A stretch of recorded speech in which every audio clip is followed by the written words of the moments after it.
Hi there, Nene here. I went to London this weekend for my birthday, and since just recently I started crochet and then knitting, I did a yarn crawl.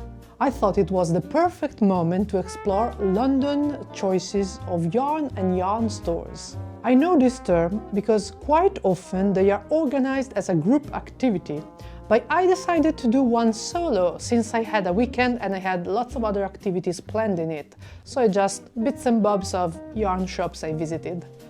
Why do I think that you should try do a yarn crawl in your city or in a city you're visiting?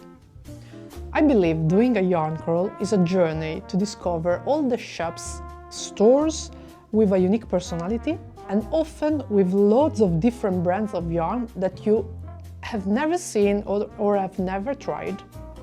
It builds community and it allows you to meet fiber enthusiasts and craft lover just like you, and it does foster a sense of belonging, going there and just being around yarns and people who love yarn.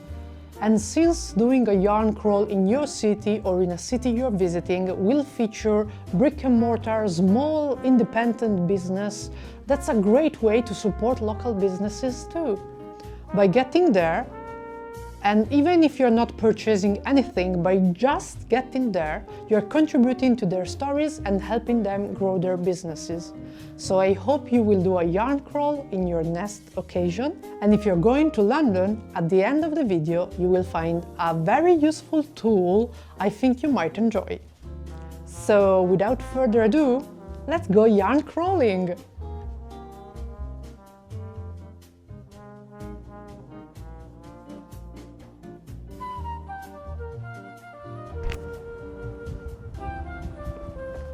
Hiya! We're in London. I'm going for a yarn crawl and my first stop is Wide and Woolly here in Hackney. It's quite a grey day, but we're gonna make the most of it.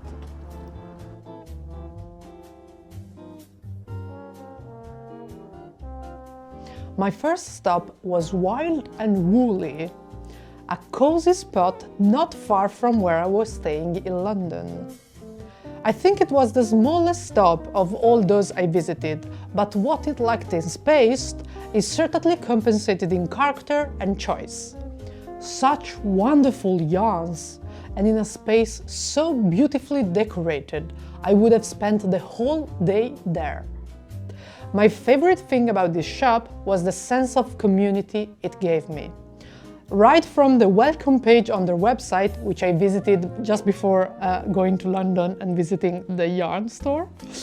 And the moment I stepped in, the person inside was so kind and so accommodating, so welcoming, I just felt right at home. And while I browsed, they helped a fellow fiber artist with a knitting problem, all while amicably chatting. Just lovely all around.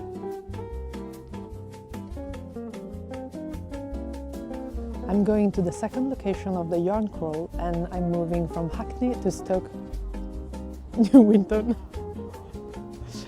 Moving by bus, and now we walk just a tiny bit to Knit with Attitude, our second location for the day.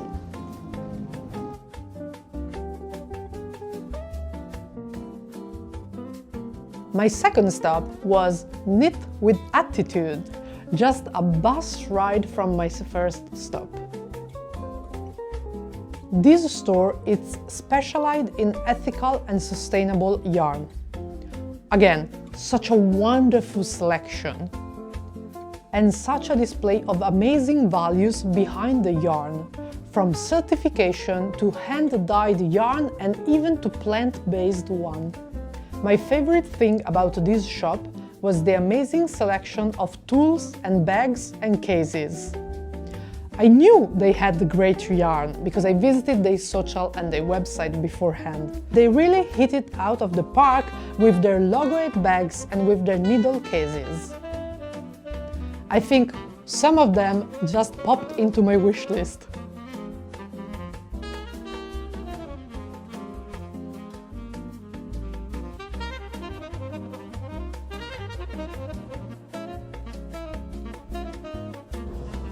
We literally crossed London and we are now in Pimlico for our third spot. And I think it's right around the corner. I think it's useful to say that I just started my knitting journey. I started 2 months ago, so I'm at my early stages. And I'm still learning a lot, so I don't recognize all the brands, but I just love to touch the yarn and see all the beautiful colors that they have here in the UK. Now we are gonna head to Beautiful Knitters.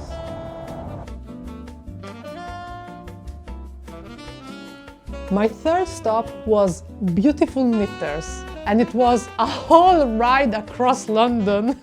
It's a 10-minute walk from Victoria, but a whole 50 minutes from the first 2 shops I visited. But it was worth it, since it was a beautiful space filled to the brim with yarns and accessories. My favorite thing about this shop was the feeling that it must be the perfect place if you're looking for a gift for a fellow fiber artist. With their wide range of accessories on top of yarns, you can easily find a cute stitch marker, a quilted pouch, or a lovely brooch for a brand or a fiber artist.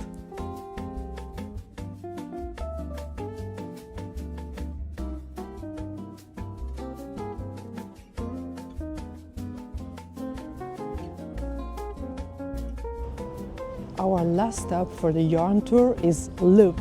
We are here in Islington, and I think this is the nicest borough so far. But this was the one shop that most of my friends recommended to me, so I can't wait to see it.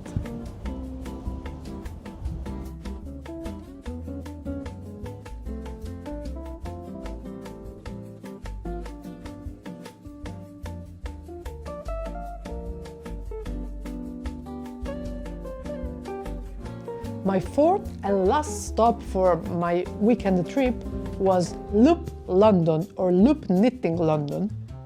A warm and inspiring shop that spaces over 2 floors.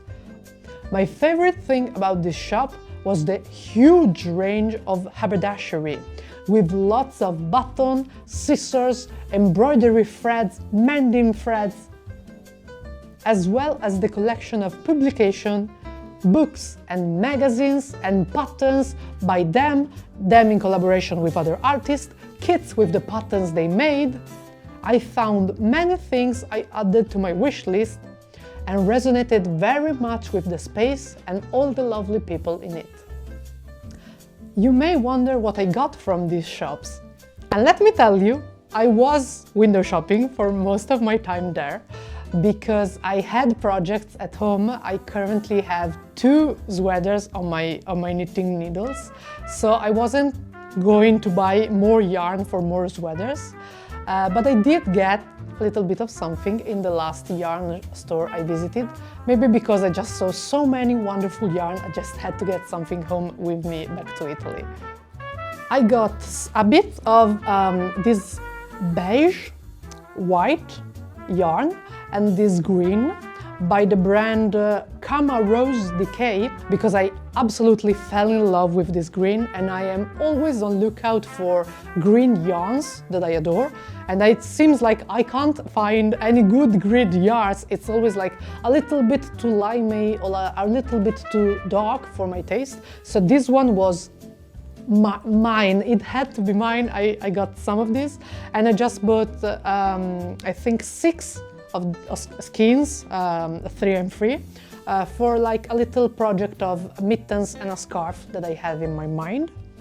And I asked the staff there to give me advice for yarn good for knitting socks, and they recommended this Lang Jawohl, I hope it's pronounced Jawohl, superwash yarn, and they said it's perfect for sock knitting beginners, and I want to knit a pair of socks. I know it's like some of the most difficult knitting adventures out there, and I will try with this yarn, and maybe I will let you know how it goes. And of course, yeah, I got it in green and yellow. I mean, of course.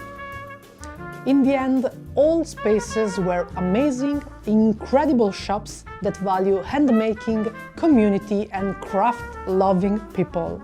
And having a safe space to go to when you're in a city is such a lovely emotion and feeling. I saw that most of them host workshops and classes to learn or improve one technique, so I just can't wait to be there again and maybe try something new. And that was my yarn crawl. I wish I had time to visit other shops, but alas, a weekend is a weekend. And I did save these shops and put them all in a hefty nifty Google Maps for you. And there are a little bit more, so you can check those out. Too and see if you like them. And if you have any more suggestions of shops in London, let me know so I will add them to the link. You will find the link in the description. And if you've come this far into this video, drop me a lemon emoji in the comments so I know. So I hope you enjoyed this video, and I really hope it gets you go yarn crawling or visiting these stores if you're ever in London. Happy knitting, happy crafting, and stay safe out there. Bye!